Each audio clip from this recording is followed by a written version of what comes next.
Selamat pagi adik-adik mahasiswa, apa kabarnya? Kakak berharap adik-adik mahasiswa masih dalam keadaan sehat dan masih tetap semangat untuk melanjutkan perkuliahan kita pada pagi hari ini. Pada pagi hari ini kita kembali bertemu di perkuliahan daring pada mata kuliah perilaku berorganisasi, dan di mata kuliah ini kita sudah masuk topik yang kelima, dan di topik ini nantinya kita akan membahas tentang teori evaluasi kognitif dan memadukan teori-teori kontemporer. Adapun subtopik kita pada pagi hari ini yang pertama adalah teori evaluasi kognitif, yang kedua teori penentuan tujuan, yang ketiga teori penguatan, yang keempat teori keadilan, yang kelima teori harapan, dan yang keenam memadukan teori-teori kontemporer. Adapun teori-teori kontemporer itu adalah pertama teori penentuan tujuan, teori penguatan, teori keadilan, dan teori harapan. Jadi dalam memadukan teori-teori kontemporer ini kita memadukan teori-teori dari teori yang pertama sampai dengan teori yang kelima.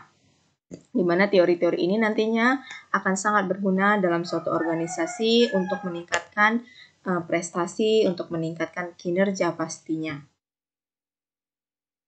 Kita langsung masuk kepada subtopik yang pertama, yaitu teori evaluasi kognitif. Di mana teori evaluasi kognitif ini menyatakan bahwa pemberian penghargaan ekstrinsik, yaitu berupa upah, gaji, status, dan tunjangan untuk perilaku sebelumnya memuaskan secara intrinsik, cenderung mengurangi tingkat motivasi secara keseluruhan. Dengan kata lain, bila ganjaran ekstrinsik diberikan kepada seseorang untuk menjalankan suatu tugas yang menarik, pengganjaran itu menyebabkan minat intrinsik terhadap tugas itu sendiri merosot.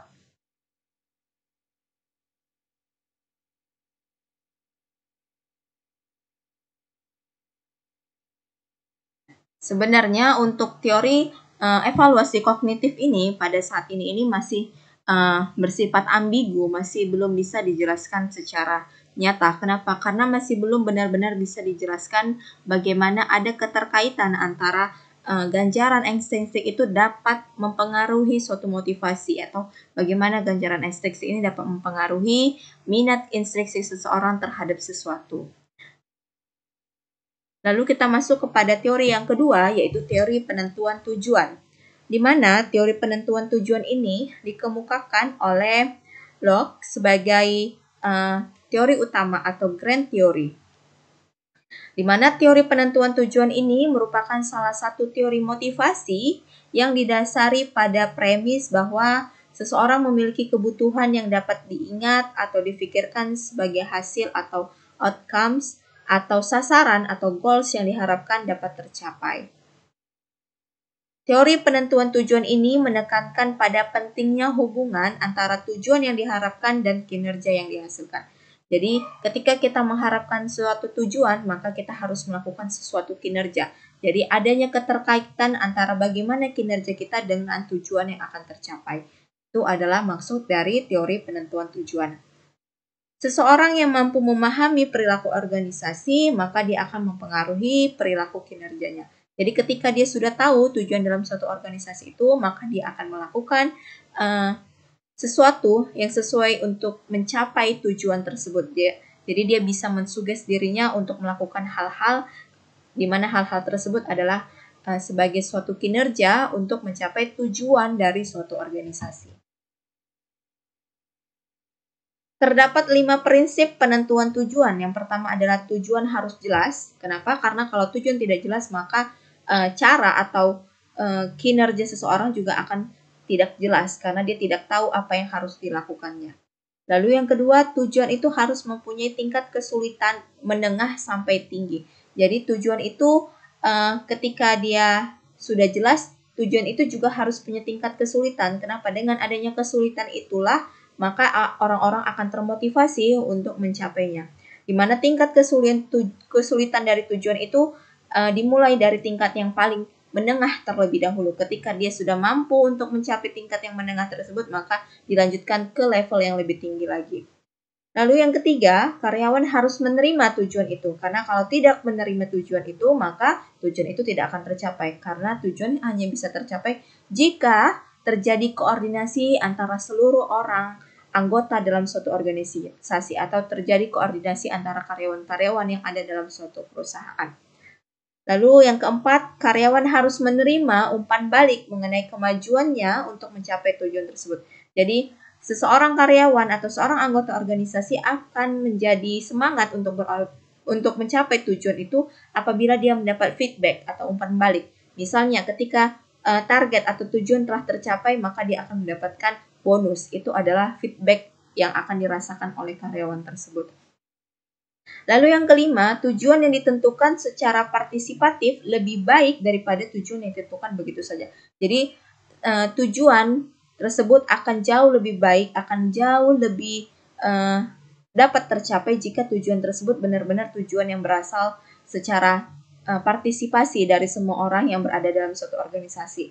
Bukan yang tujuan yang hanya ditetapkan oleh satu orang atau tujuan yang dimunculkan karena ketidaksengajaan atau dimunculkan karena ditentukan begitu saja. Tapi tujuan yang ditentukan secara partisipatif itu akan jauh lebih baik daripada tujuan yang ditentukan oleh sebelah pihak atau ditentukan oleh begitu saja atau karena ada suatu keadaan. Lalu teori yang ketiga adalah teori penguatan, di mana teori penguatan ini dikemukakan oleh B.F. Skinner tahun 1904 sampai 1990 dan juga dikemukakan oleh rekan-rekannya.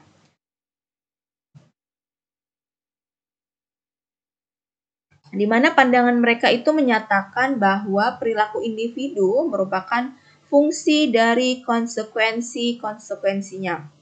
Artinya adanya rangsangan, lalu rangsangan itu akan menyebabkan suatu respon dan respon itu akan menjadi suatu konsekuensi, di mana respon itu akan menjadi konsekuensi apakah tercapainya suatu tujuan tersebut atau jika tidak tercapai apa yang menyebabkan tujuan tersebut tidak tercapai. Di mana teori ini berfokus sepenuhnya pada apa yang terjadi pada seseorang individu ketika dia bertindak.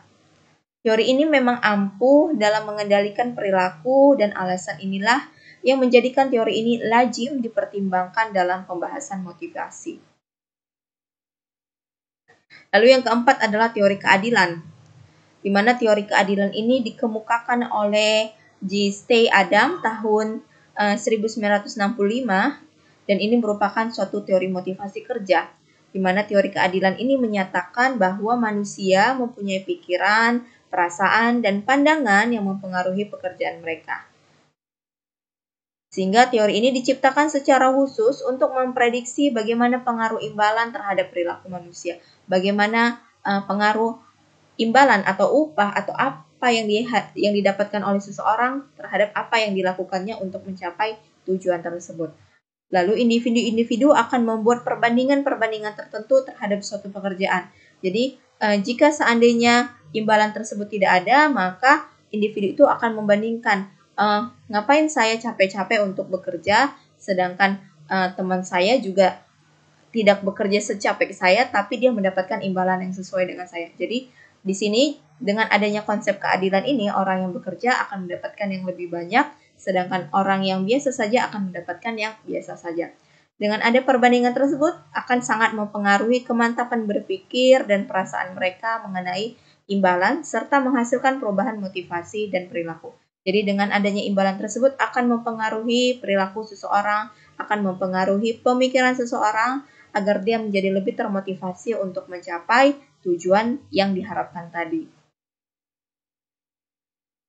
Di mana dalam teori keadilan ini ada 4 perbandingan acuan yang dapat dipergunakan oleh seorang karyawan. Yang pertama sendiri di dalam, di mana pengalaman seseorang karyawan dalam suatu posisi yang lain di dalam organisasinya. Yang kedua, sendiri di luar, yaitu pengalaman seseorang karyawan dalam suatu situasi atau posisi di luar organisasinya. Yang ketiga, orang lain di dalam, di mana seorang individu lain atau kelompok individu di dalam organisasi karyawan itu. Dan yang keempat adalah orang lain di luar, yaitu seseorang individu lain dari kelompok individu di luar organisasi karyawan itu. Jadi dengan adanya konsep keadilan tadi, maka seseorang itu bisa membandingkan bagaimana dia melakukan suatu kinerja. Jadi sendiri di dalam, yaitu bagaimana pengalaman seseorang ketika dia berada dalam satu organisasi, bagaimana dia membandingkan dirinya dengan orang-orang yang berada di dalamnya. Lalu yang kedua sendiri di luar, dengan dia membandingkan bagaimana dirinya dengan orang-orang yang berada di luar organisasi tersebut.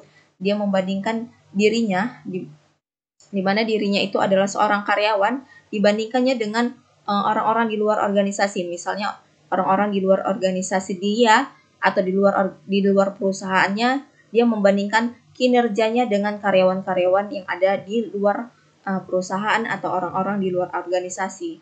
Lalu orang lain di dalam. Jadi dirinya membandingkan bagaimana dirinya sendiri sebagai seorang karyawan dengan orang lain yang datang ke dalam suatu organisasi tersebut.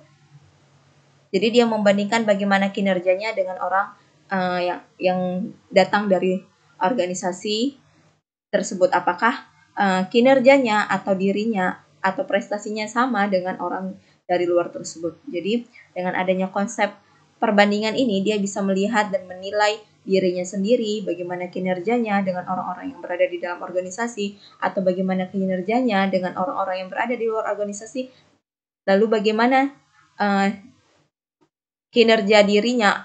kinerja orang lain ketika berada di dalam organisasinya, dan bagaimana kinerja orang lain ketika orang lain itu berada di luar organisasinya. Jadi dengan adanya konsep perbandingan ini, maka dia bisa menilai bagaimana kemampuan, bagaimana kinerjanya dengan orang lain. Lalu ada beberapa macam-macam teori keadilan. Yang pertama adalah keadilan distributif, yaitu jumlah yang diterima individu. Yang kedua adalah keadilan prosedural, yaitu proses yang sama untuk menghargai. Yang ketiga adalah keadilan interaksional, yaitu perlakuan yang sama terhadap martabat, perhatian, dan rasa hormat. Jadi ini adalah macam-macam dari teori keadilan, di mana dalam keadilan distributif ini dilihat dari berapa besarnya jumlah yang diterima individu. Kalau dalam keadilan prosedural, bagaimana proses atau bagaimana langkah-langkah yang dilakukannya atau kinerja yang dilakukannya, apakah itu dapat dihargai oleh orang lain atau dapat dihargai oleh atasannya atau tidak. Itu juga merupakan suatu konsep atau teori dari keadilan. Lalu dalam keadilan yang ketiga yaitu dalam keadilan interaksional, yaitu bagaimana perlakuan orang-orang terhadap dirinya, apakah dia merasa dihormati, dihargai di dalam suatu organisasi itu. Lalu yang keempat adalah teori organisasional, yaitu mencakup bagaimana distribusinya, bagaimana proseduralnya, dan bagaimana interaksionalnya. Jadi keadilan organisasional ini adalah kecakupan dari ketiga keadilan distributif, prosedural, dan interaksional. Selanjutnya itu adalah teori harapan, di mana teori harapan ini dikemukakan oleh Victor tahun 1964 dalam bukunya yang berjudul Growth and Motivation. Di mana menurut teori harapan ini, seseorang memilih untuk melakukan sesuatu atau memilih untuk berperilaku tertentu karena mereka mengharapkan hasil dari pilihannya tersebut. Di mana teori motivasi harapan menurut Victor Habrov ini adalah dia mengemukakan bahwa kepentingan atau keuntungan diri sendiri, tetapi juga tentang hasil yang berkaitan dengan kepentingan orang lain. Maksudnya apa? Maksudnya bukan hanya kepentingan kita sendiri saja atau keuntungan diri kita saja yang perlu kita perhatikan, tapi kepentingan orang lain juga kita harus perhatikan, karena itu akan saling berkaitan antara kepentingan kita dengan kepentingan orang lain. Namun ada harapan yang masih tergantung pada beberapa hal, di mana yaitu dari segi keterampilan, di mana kemampuan untuk menyelesaikan pekerjaan secara efektif. Jadi kita punya harapan, tapi kita masih bergantung pada bagaimana keterampilan kita terhadap menyelesaikan sesuatu hal, atau bagaimana keterampilan kita apakah bisa untuk mencapai tujuan tersebut. Itu masih merupakan harapan yang masih tergantung kepada bentuk keterampilan. Lalu yang kedua adalah dalam hal sumber daya, dengan memiliki sumber daya yang tepat yang diperlukan untuk melakukan tugas. Jadi kita punya harapan, tetapi ternyata sumber dayanya itu tidak tidak sesuai. Misalnya sumber daya dalam hal teknologi misalnya. Ternyata kita punya kemampuan tapi teknologi yang digunakan oleh perusahaan tersebut tidak sesuai. Jadi harapan itu menjadi suatu hal yang sia-sia. Karena apa? Karena kita masih menggantungkan harapan kita terhadap sesuatu hal yang belum ada. Lalu yang ketiga adalah dukungan, yaitu mendapat bimbingan dan dukungan yang diperlukan dari kolega dan pengawas tugas yang memastikan kualitas dan efisiensi tugas. Jadi ketika kita punya suatu harapan, ternyata harapan itu tidak sesuai dengan dukungan dari orang-orang yang berada dalam suatu organisasi, baik itu dari dukungan rekan-rekan kerja kita ataupun dukungan dari atasan kita. Lalu bagaimana memadukan teori-teori kontemporer? Tadi kita sudah tahu bahwa teori-teori kontemporer itu terdiri dari teori evaluasi kognitif, teori penentuan tujuan, teori penguatan, teori keadilan, dan teori harapan. Jadi bagaimana memadukan teori-teori tersebut?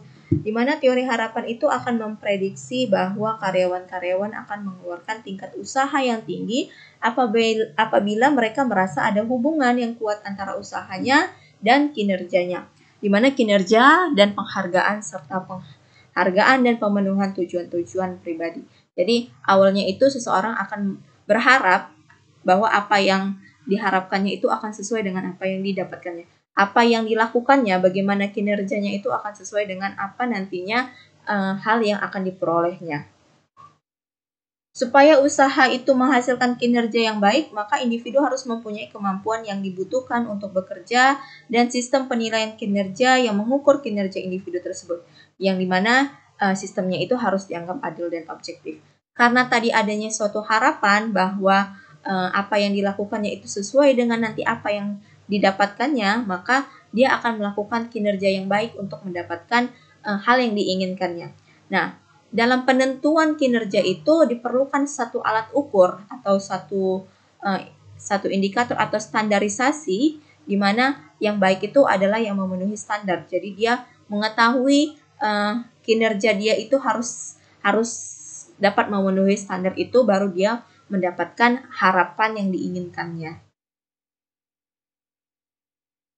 Di mana teori penguatan akan mengakui bahwa penghargaan organisasi menguatkan kinerja individu, di mana penghargaan juga memainkan peran penting dalam penelitian keadilan suatu organisasi, di mana individu akan menilai keuntungan dari hasil-hasil mereka bila dibandingkan dengan apa yang diterima individu lain, tetapi juga berkaitan dengan bagaimana mereka diperlakukan ketika individu merasa kecewa dengan penghargaan-penghargaan mereka. Jadi ketika dia sudah berharap, dia sudah melakukan suatu kinerja dan ada standar dalam kinerjanya itu untuk dia mendapatkan predikat dia melakukan kinerja yang baik, maka diperlukan suatu penguatan.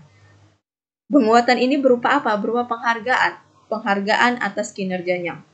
Jadi dengan adanya penguatan ini nantinya dia bisa membandingkan dirinya yang bekerja dengan keras, yang melakukan kinerja dengan baik, yang memenuhi standar tadi, dirinya akan membandingkan apa yang diperolehnya dengan orang-orang yang berada di dalam lingkungannya atau dalam suatu organisasinya yang tidak melakukan seperti apa dirinya. Jika orang tersebut mendapatkan hal yang sama dengan apa yang diperolehnya, maka penguatan tadi atau penghargaan tadi tidak diperolehnya, maka kinerja tadi pada periode selanjutnya akan menurun. Tapi ketika dia sudah melihat adanya penghargaan dalam bentuk kinerjanya tadi, di mana dia memperoleh hal yang tidak diperoleh oleh orang-orang lain, karena orang-orang lain tersebut tidak melakukan seperti apa yang dilakukannya, maka di situ adanya penguatan atau adanya penghargaan terhadap kinerjanya, dan itu akan membuat dia merasa lebih senang dan akan lebih meningkatkan kinerjanya nanti di masa-masa yang akan datang. Di mana pengintegrasian teori-teori kontemporer ini akan mempertimbangkan motivasi pencapaian, rancangan pekerjaan, penguatan, dan teori keadilan organisasi. Jadi diperlukanlah pengintegrasian atau diperlukanlah keseluruhan atau kesenyambungan dalam teori-teori kontemporer ini, di mana diperlukan adanya teori penguatan, diperlukan teori keadilan, diperlukanlah teori pengharapan. Karena tanpa ada teori-teori kontemporer ini, maka motivasi seseorang dalam melakukan suatu hal dalam suatu organisasi ataupun suatu perusahaan itu akan tidak ada, atau dia tidak memiliki motivasi untuk menjadi lebih maju. Tapi dengan adanya pengharapannya, dengan adanya penguatan, dengan adanya penghargaan terhadap dirinya dan keadilan yang diperolehnya, maka dia akan lebih termotivasi untuk lebih meningkatkan kinerjanya. Demikian paparan saya untuk topik kelima ini. Untuk melengkapi pertemuan kita pada pagi hari ini, ada beberapa tugas-tugas yang harus adik-adik mahasiswa kerjakan. Yang pertama, yaitu jelaskan macam-macam teori motivasi. Yang pertama, kalian jelaskan tentang teori evaluasi kognitif, teori penentuan tujuan, teori penguatan, teori keadilan, teori harapan. Lalu yang kedua, jelaskan macam-macam teori keadilan. Yang ketiga, bagaimana cara memadukan teori-teori kontemporer dalam memotivasi seseorang di suatu organisasi. Seperti biasa, ketiga tugas ini adik-adik mahasiswa kerjakan dalam buku tugas kalian.